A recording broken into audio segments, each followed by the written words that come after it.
ibu rumah tangga biasa. Mbak, kalau dilihat-lihat sepertinya bisnis Mbak oke. Tapi saya cuma ibu rumah tangga biasa. Oh, ibu rumah tangga ya. Terus kenapa? Di bisnis saya, banyak banget ibu rumah tangga yang berpenghasilan berjuta-juta rupiah. Bahkan puluhan juta.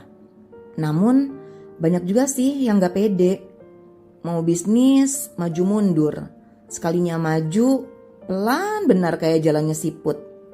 Hasilnya, ya gak sampai-sampai ke bonus impian. Abis, banyak bener alasannya. Repot mengurus anak Mbak, gak punya pembantu pula, jadinya sudah gak ada waktu.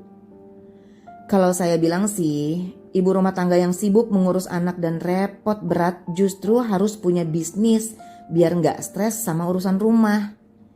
Biar paham bagaimana mengatur waktu.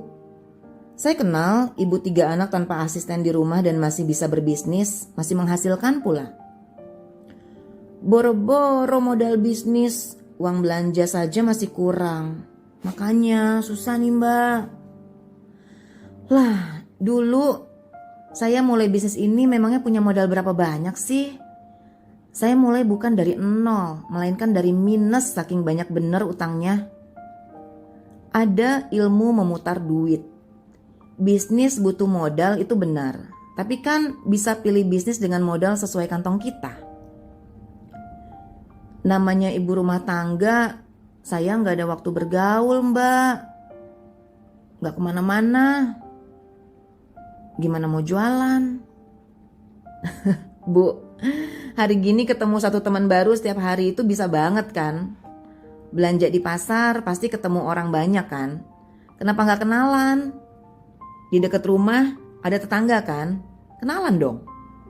Hari gini jangan nunggu punya temen dulu baru berbisnis. Justru berbisnis dulu biar punya banyak teman. Aduh, saya gaptek pakai ponsel juga cuma biar gampang dikontak sama suami. Rata-rata ponsel zaman sekarang udah bisa buat media sosial, Bu. Itu sudah bisa dipakai buat modal bisnis. Gaptek jangan bangga atuh, Bu. Kan bisa belajar. Maaf ya Mbak, saya nggak diizinkan suami. Alasan itu memang paling hit banget di kalangan ibu rumah tangga. Saya juga pernah ngalamin kok. Nggak diizinkan, nggak didukung, malah dimarahi. Namun akhirnya bisa kok suami tercinta kasih izin asal kita bekerja serius dan sungguh-sungguh. Kalau mengerjakan bisnis dengan serius, pasti kelihatan kok hasilnya. Masa sudah ikhtiar abis-abisan gak ada perubahan? Kepada suami, ceritakan aja alasan kita mau terjun berbisnis. Untuk keluarga juga kan? Untuk anak-anak juga toh? Mbak, saya khawatir anak-anak jadi gak terurus kalau saya asik sosial mediaan buat bisnis. Maaf nih, kita ketemu di sosmed juga bukan? Gak berbisnis pun ibu tetap sosmedan kan? Nah, saya bisa ajarkan biar kegiatan itu bisa menghasilkan uang. Jadi ada gunanya buat anak-anak kita, benar? Iya, setiap hari saya sering sekali mendengar alasan-alasan itu dari ibu rumah tangga. Banyak ya alasannya. Buat saya, alasan-alasan itu bikin gemes. Sebab sudah banyak bukti bahwa ibu rumah tangga itu keren dan produktif. Namun kok ya masih aja ketemu sama ibu rumah tangga yang lebay, yang merasa paling rempong sedunia. Eits, jangan panas dulu ibu-ibu. Begini, dulu saat masih kuliah, saya sebetulnya berpikir mau jadi ibu rumah tangga aja. Diam di dalam rumah, mengelola dana suami untuk urus anak dan keluarga. Di ruang kuliah di FISIP UI di Depok, saya gak malu loh buat menyampaikan cita-cita itu di depan teman saya. Dan ia pun berkomentar, "Ih rugi tahu nak, kan udah sekolah tinggi-tinggi masa gak kerja?" Pada kenyataannya, saya memang bekerja setelah kuliah. Kata mama, "Lah sudah disekolahkan sampai kuliah malah gak kerja." Ya udah saya kerja. Lalu saya menikah. dan saya masih bekerja karena terpaksa. Bekerja untuk menopang ekonomi keluarga. Sebab saya percaya suami istri itu wajib saling mendukung. Kemudian saya berbisnis karena capek bekerja. Jadi judulnya sekarang, saya ini ibu rumah tangga yang juga pebisnis. Dalam kondisi yang alhamdulillah enak banget ini, baru deh saya mengevaluasi. Kenapa sih dulu saya pengen jadi ibu rumah tangga aja? Apa kebanyakan nonton sinetron ya? Bapak bekerja, ibu di rumah urus anak, bahagia selamanya. Gambaran ideal kan adanya di sinetron atau pada brosur iklan perumahan. Kelihatannya adem bener ya, tapi kenyataannya apa seindah itu? Faktanya kita nggak tahu umur manusia. Bagaimana kalau suami meninggal dunia terlebih dahulu? Siapkah kita melanjutkan hidup bersama anak dan mewujudkan impian-impiannya?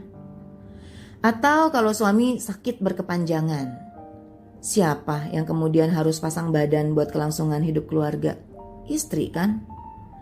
Atau kalau suami terkena PHK, siapa lagi yang ambil bagian jadi penopang ekonomi keluarga kalau bukan istri? Atau yang amit-amit nih, jangan sampai ya, suami tergoda perempuan lain dan kita terpaksa bercerai. Apakah kita siap melanjutkan hidup tanpa kemandirian finansial? Sudah patah hati dan sedih karena dibohongi, gak punya duit pula. Aduh.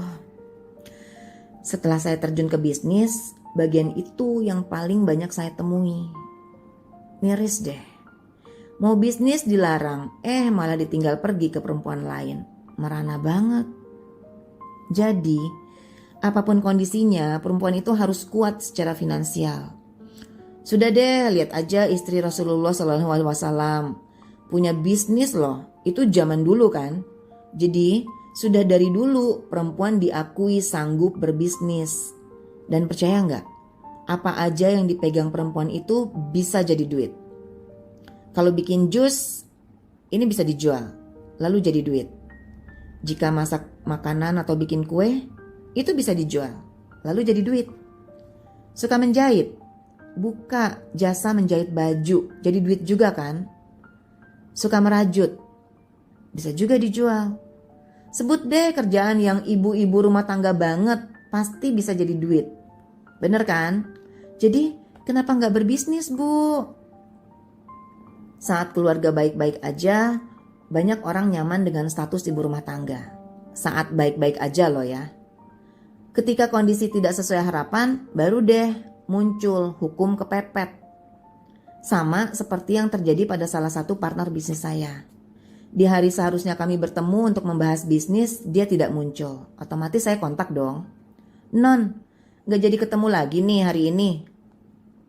1 jam, 2 jam, gak ada jawaban. Saat saya mau tidur, dia baru bales. Mbak, suamiku sudah sebulan nih gak pulang ke rumah. Jadilah kami ngobrol ala perempuan, curhat. Dia cerita, saya menguatkan. Sampai muncul kata-katanya, saya harus berhasil di bisnis ini, Mbak. Padahal selama dia berbisnis bareng saya, gak pernah tuh keluar kata-kata itu. Karena suaminya pengusaha kaya, tajir melintir deh. Tapi ya itulah manusia. Saat kondisi tidak sesuai harapan, saat kepepet, orang bisa berbuat apa saja, termasuk punya tekad kuat menjalankan bisnis. Saya pun begitu saat hidup pas-pasan. Padahal sebetulnya rugi kalau baru mulai bisnis saat kepepet. Kenapa? Sebab di saat kepepet kita jadi berharap instan. Sukses dengan cepat. Maunya begitu. Dengan berharap lebih, kekecewaan yang akan dirasakan akan makin banyak dan besar. Proses mental yang dijalani akan semakin berat. Kalau belum kepepet, lebih ringan menjalankan proses bisnis. Serius. Kita bisa lebih mudah melihat peluang dan gak takut mencoba. Gak takut gagal, gak takut sukses. Saat gak kepepet, sebetulnya orang bisa lebih siap dengan ongkos belajar yang kerap dibutuhkan di awal merintis bisnis. Saat belum kepepet, enak banget bikin deadline kapan ingin punya ini, punya itu, beli ini, beli itu. Jadi sebelum benar-benar butuh, kenapa gak mulai aja? Yuk jadi ibu rumah tangga yang berdaya dan kuat finansial. Catat ya, mumpung jadi ibu rumah tangga, berbisnislah. Sebab ibu rumah tangga bisa mengatur waktu sedemikian rupa agar kebutuhan keluarga terpenuhi. Ibu rumah tangga terkenal bisa multitasking, mampu mengerjakan banyak hal. Mumpung belum kepepet, mumpung belum butuh, segerakan. Ingat, apapun yang bisa dibuat oleh perempuan selalu bisa dijual.